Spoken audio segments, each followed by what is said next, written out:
So today we have My Hero Academia the news chapter, and Deku will save the Shigaraki theory in the chapter review. So we're gonna be doing a chapter review and a theory.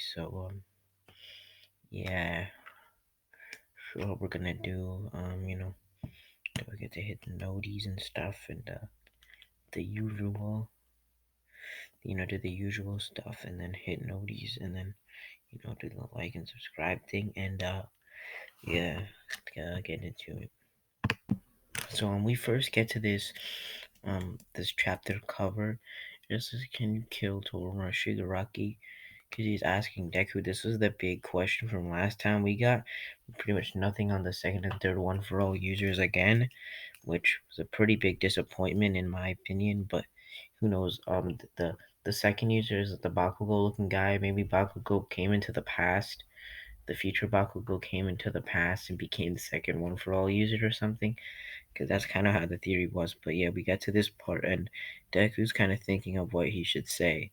And this does link up to the theory, as I said. Deku will save Shigaraki. And then we get to these pages where it starts off with Nanosima saying, you when you saw Shigaraki, you know he was someone who needed saving, because we do know that one for all right now is basically controlling Shigaraki.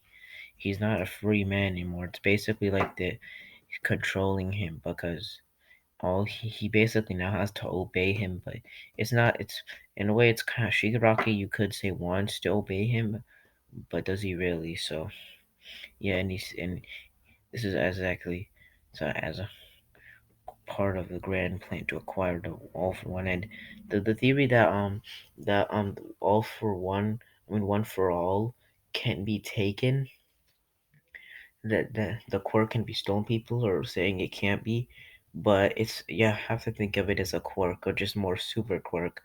So any, because one for what all for one can definitely take any quirk. So I don't know how you guys think that he wouldn't be able to steal all for one, but yeah. And then Namasima turning sad, telling Deku, "Will you have the resolve to kill him if that's what it takes?" And this is one of the scenes in all the one for all users. So, one for, I mean, all for one, no, one for, yeah, yeah, sorry, one for all users. So one for all users are just like, huh. And we even get to see a part of All Might just there. So, I'm still not over that part.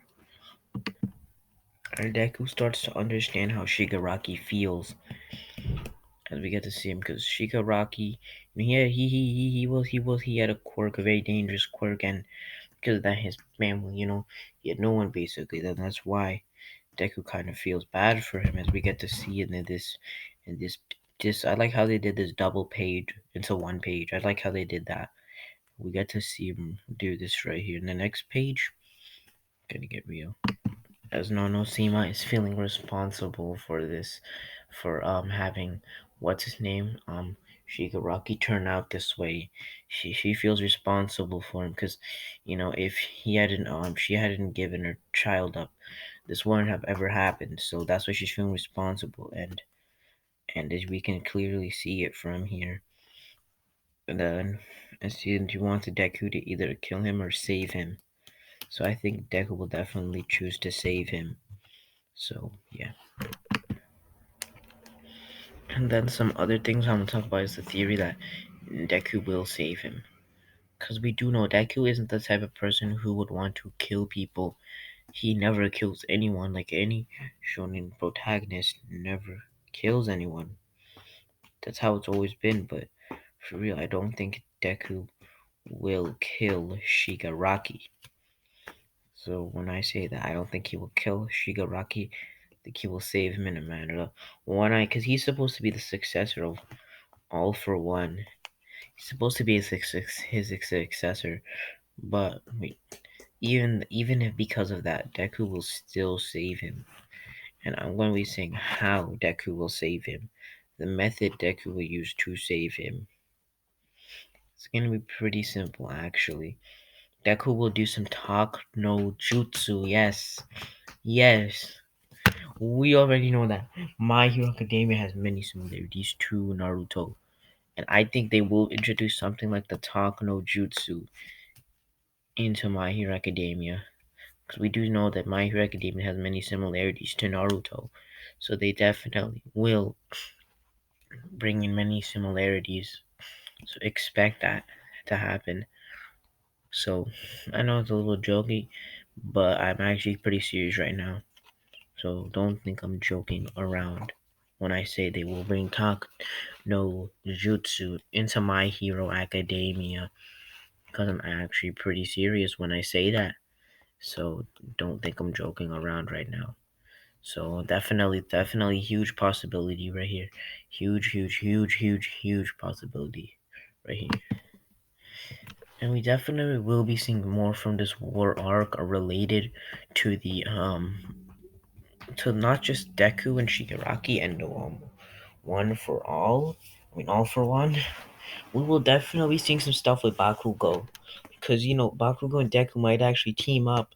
And if the theory is that the second one for all user is actually Bakugo, then this definitely will definitely get more.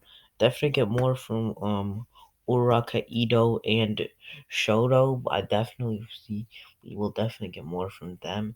And that's there's some more hype characters. And we might even get some from like Farappy too, because we haven't really seen much of Farappy, so we might get some more stuff from her. But yeah, so we're gonna get some stuff from the other characters, meaning from class A. So yeah, we're definitely going to see that coming. And now that said, Deku is one of the last bonus question. So Deku is one of the last one for all users. He might be the last one for all user because, as I said, maybe in the next generation we might have no one that doesn't have a quirk, or if we do, people with quirks, maybe it's going to be very few people and very few people. So it's the rise of people with quirks keeps rising each generation. So we will definitely see more people with quirks. So that's one of the things I do want to stay hyped for. So yeah, we definitely will see more people with quirks, but that's not always a good thing because of the one for all thing now. So this is why, as I said, because we need people with less quirks so they won't die. Because there's a more better chance of them dying, but there's not always the possible case. So that's why we need to kind of be careful with this. So yeah, that was it. So let's see, let's give a read chapter. Let's do a chapter recap. So we get to the part where I'm gonna see my asking Deku where if he can kill Shigaraki for him, and we got to all the one for all users just saying nothing basically because it's pretty serious tone they're trying to do. So anybody can tell that this is something very serious tone. So we get to see them, and then after that part, we get to see them all just sitting down at the same thing with no second and third users doing anything about this. So yeah, we get to see that happen, and then let's get to then then we get to some flashback stuff, and then we get to this part where Deku is feeling bad for Tomoro Shigaraki, and after that we get Nanosima feeling guilty because she thinks it's her fault that Shigaraki turned out this way and wants Deku to kill him for her or either save him for her. And then I had the theory about him saving him. So that was basically the recap. And let's give a chapter rate. Chapter rate. What would I rate this out of 10?